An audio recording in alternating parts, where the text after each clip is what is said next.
स्वर्ग और नरक। एक बुजुर्ग महिला की मृत्यु हो गई। यमराज उसे लेने आए। महिला ने यमराज से पूछा, आप मुझे स्वर्ग ले जाएंगे या नरक? यमराज बोले, दोनों में से कहीं नहीं। तुमने इस जन्म में बहुत ही अच्छे कर्म किए हैं, इसलिए मैं तुम्हें सीधे प्रभु के धाम ले जा रहा हूँ। बुजुर्ग महिला खुश हो गई और बोली, धन्यवाद, पर मेरी आपसे एक विनती है। मैंने यहाँ धरती पर सबसे स्वर्ग नरक के बारे में बहुत सुना है। मैं एक बार इन दोनों जगहों को देखना चाहती हूँ। यमराज बोले, तुम्हारे कर्म अच्छे हैं, इसलिए मैं तुम्हारी यह इच्छा पूरी करता हूँ। चलो हम स्वर्ग और नरक के रास्ते से होते हुए प्रभु के धाम चलेंगे। दोनों चल पड़े। सबसे पहले नरक आया। नरक में बुजुर्ग महिला ने जोर जोर से लोगों के रोने की आवाज़ सुनी। नरक में सभी लोग दुबले पतले और बीमार दिखाई दे रहे थे। महिला ने एक आदमी से पूछा, यहाँ आप सब लोगों की ऐसी हालत क्यों है? आदमी बोला, तो और कैसी हालत होगी? मरने के बाद जब से हम यहाँ आए हैं, हमने एक दिन भी खाना नहीं खाया। भूख से हमारी आत्माएं तड़प रही हैं।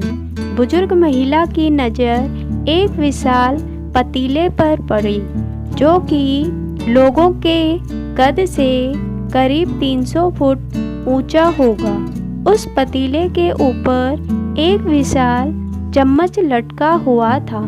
उस पतीले में से बहुत ही शानदार खुशबू आ रही थी। बुजुर्ग महिला ने उस आदमी से पूछा, इस पतीले में क्या है? आदमी मायूस होकर बोला, ये पतीला बहुत ही स्वादिष्ट खीर से हर समय भरा रहता है। बुजुर्ग महिला ने हैरानी से पूछा, इसमें खीर है तो आप लोग पेट भर के ये खीर क्यों नहीं खाते? भूख से क्यों तड़प रहे हो? आदमी रो रो कर बोलने लगा, कैसे खाएं? ये पतीला 300 फीट ऊंचा है। हम में से कोई भी उस पतीले तक नहीं पहुंच पाता। बुजुर्ग महिला को उन पर तरस आ गया। सोचने लगी, बेचारे खीर का पतीला होते हुए भी भूख से बेहाल हैं। शायद ईश्वर ने इन्हें ये ही दंड दिया होगा। यमराज बुजुर्ग महिला से बोले, चलो हमें देर हो रही है। दोनों चल पड़े। कुछ दूर चलने पर स्वर्ग आया। वहाँ पर बुजुर्ग महिला को सबकी हंसने खिलखिलाने की आवाज़ सुनाई दी।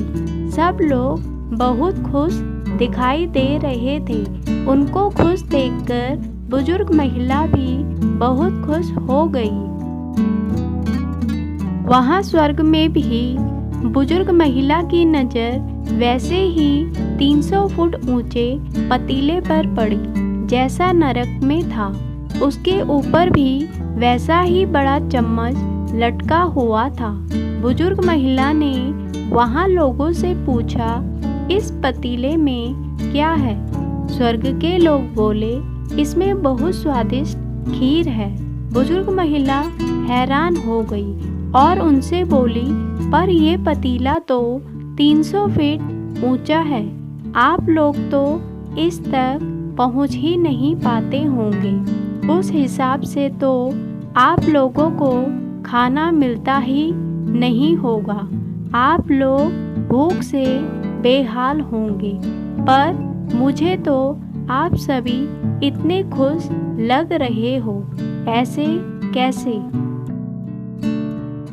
लोग बोले, हम तो सभी लोग इस पतीले से पेट भर के खीर खाते हैं। महिला बोली, पर कैसे? पतीला तो बहुत ऊंचा है। लोग बोले, तो क्या हो गया, पतीला ऊंचा है, यहाँ पर कितने सारे पेड़ हैं। ईश्वर ने ये पेड़ पौधे, नदी, झरने हम मनुष्यों के उपयोग के लिए तो बनाए हैं। हमने इन पेड़ों की लकड़ी ली, उसको काटा, फिर लकड़ियों के टुकड़ों को जोड़ के विशाल सीढ़ी का निर्माण किया। उस लकड़ी की सीढ़ी के सहारे हम पतीले तक पहुँचते हैं और सब मिलकर खीर का आनंद लेते हैं। बुजुर्ग महिला यमराज की तरफ देखने लगी। यमराज मुस्कुराए, बोले, ईश्वर ने स्वर्ग और नरक मनुष्य के हाथों में ही सौंप रखा है। चाहे तो अपने लिए नरक बना ले, चाहे तो अपने लिए स्वर्ग। ईश्वर ने सबको एक समान हालातों में डाला है।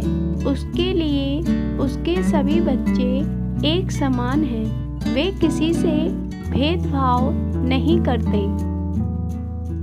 वहाँ नरक में भी पेड़ पौधे सब थे, पर वह लोग खुद ही आलसी हैं। उन्हें खीर हाथ में चाहिए। वह कोई कर्म नहीं करना चाहते, कोई मेहनत नहीं करना चाहते, इसलिए सब भूख से बेहाल हैं। यही तो ईश्वर की बनाई इस दुनिया का नियम है। जो कर्म करेगा, मेहनत करेगा, उसी को मीठा फल खाने को मिलेगा। अर्थात स्वर्ग एवं नरक आपके हाथ में ही है। मेहनत करें, अच्छे कर्म करें और अपने जीवन को स्वर्ग बनाएं। यह स्टोरी आपको कैसी लगी? अपने सुझाव और विचार कमेंट बॉक्स में लिख भेजें। वीडियो आपको अच्छी लगी तो लाइक एंड शेयर कीजिए और चैनल को सब्सक्राइब कीजिए। साथ में बेल आइकन प्रेस करना न भूलें ताकि अगली वीडियो का नोटिफिकेशन आपको टाइम पर मिल सके। तब तक के लिए खुश रहिए, सुखी रहिए और स्वस्थ रहिए।